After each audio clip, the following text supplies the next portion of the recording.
Magandang gabi, Ryan. Ano ba ang garantiya ng mga organizer at ng pamahalaan sa kaligtasan ng mga kasama dyan sa civilian caravan sa Bajo de Masinloc? Katulad mo, Ryan.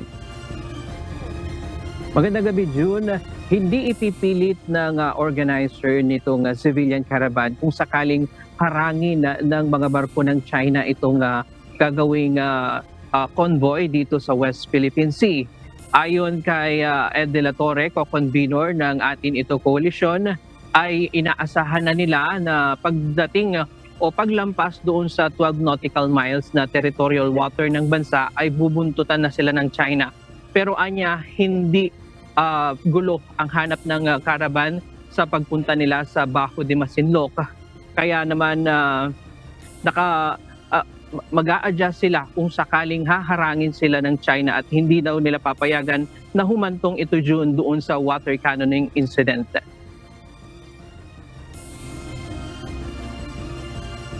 Hindi magpapatinag ang Atin Ito Coalition sa ulat ng pagpapadala ng China ng malaking puwersa sa Scarborough Shoal bago pa man ang nakatakdang civilian caravan ng grupo sa Miyerkules. Sa opisyal na pahayag ni Atin Ito co-convenor Rafaela David, sinabi nito na lehitimo ang kanilang misyon na sa sakop ng teritoryo ng bansa sa West Philippine Sea.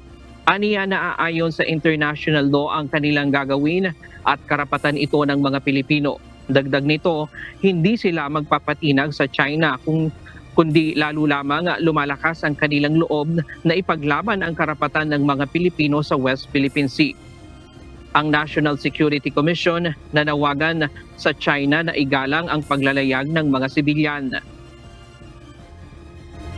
Ang pakiusap na lang natin sa People's Republic of China ay igalang nila yung paglalayag nitong mga barkong ito kasi they're civilian.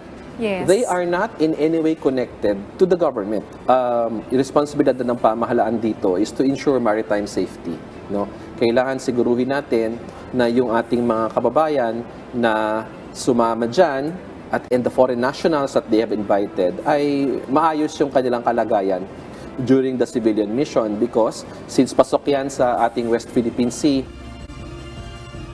Ayon sa US maritime expert na si Ray Powell, sinasabing ito na ang pinakamalaking pagharang at pangungubkob na gagawin ng China sa Scarborough Shoal o Bajo de Masinloc. Sa kanyang expose, sinabi ni Powell na nagpadala na umano ang China ng 4 na Coast Guard ship sa lugar, kasama na ang 26 na malalaking maritime militia. Ayon sa maritime expert, tila determinadong muli ang China na gumawa ng agresibong aksyon upang igiit ang pag-angkin nito sa Bajo de Masinloc na malinaw na nasa loob ng Exclusive Economic Zone o EEZ ng Pilipinas.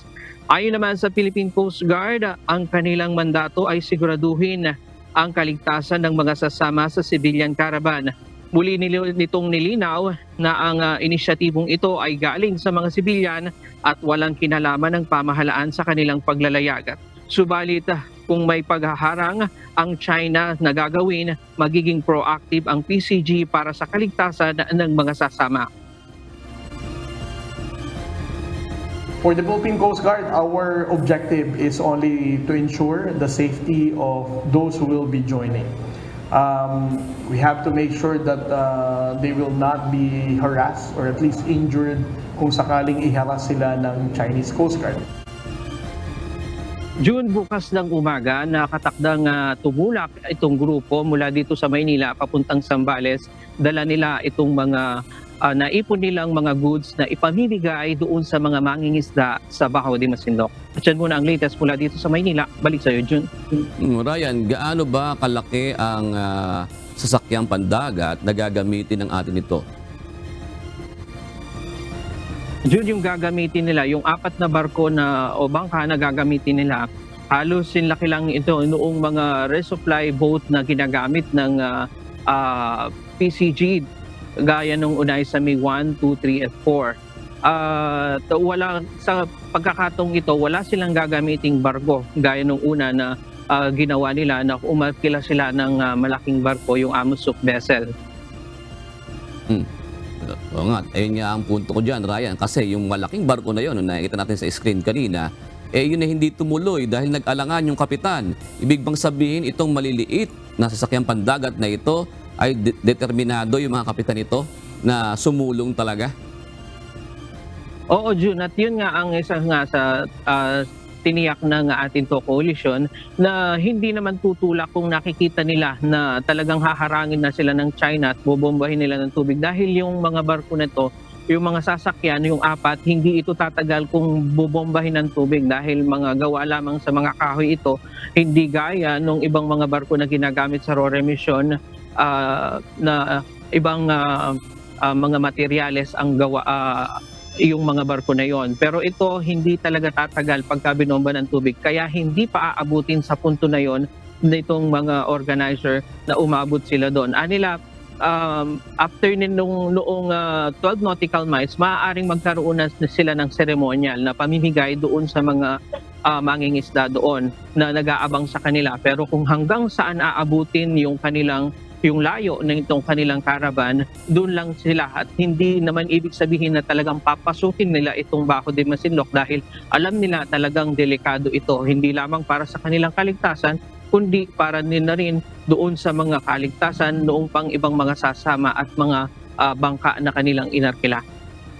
Sabihin ba, Ryan, magkakaroon sila ng kailangan ng matinding komunikasyon sa PCG para makikita nila kaagad kung may bantana ng water cannon dito ang gagawin ng China. Dahil sinasabi mo nga, hindi nila papaabutin doon. Ibig sabihin, pagka alam nila na mayroong ganong pag-move ang China, aatras na sila o babalik na. Ganun ba yun, Ryan? Tama, June, meron silang mahigpit na koordinasyon sa PCG. Kung ano yung magiging payo ng PCG, yun ang susundin nila. Dahil ang PCG nga ang nakakaalam nitong mga ugali ng China pagdating dito sa mga katubigan dito sa West Philippine Sea. Kaya yun ang kanilang gagawin para hindi na marami para walang mapahamak dito sa gagawing mission na ito. Lalabas ba niyan, Ryan? Hindi sila makakarating doon sa dating nilagyan ng mga ng boya ba yung tawag ng Ryan, may linya. Kasi doon yung yung panggigipit ng China eh. Depende nga yun kung papayagan sila, kung hindi sila talagang haharangin sila, talagang hindi na yan magtutuloy dahil nga delikado, lubhang delikado para sa kanila. Pero ang mahalaga dito, maipakita nila yung kanilang intensyon na pagpunta dito sa West Philippine Sea bilang mga civilian na mayroong karapatan ang ating mga kababayang Pilipino na maglayag dito sa West Philippine Sea. Paano nga pala yung mga miyembro ng media, Ryan? Saan kayo sasakay? Doon sasakay doon sa mga apat na bangka na inupahan nitong grupo. Kasya lahat yon, Ryan, kasi 'di ba maraming nag-intend na gusto o nag-intend na sumakay doon sa atin ito na mga vessel na yan, Ryan. Paano ba ang kumbaga ang inyong usapan diyan? Sa update ng atin ito, coalition kanina bago tayo umere, sabi nila nasa 50 ang media personnel na hibig sumama dito sa caravan na ito. At bukod dito yung mga volunteer na gusto ring sumama. Pero sa kabuuan, kasya naman ito doon sa mga bangka na yon. Alright, maraming salamat, Ryan Lacanlale.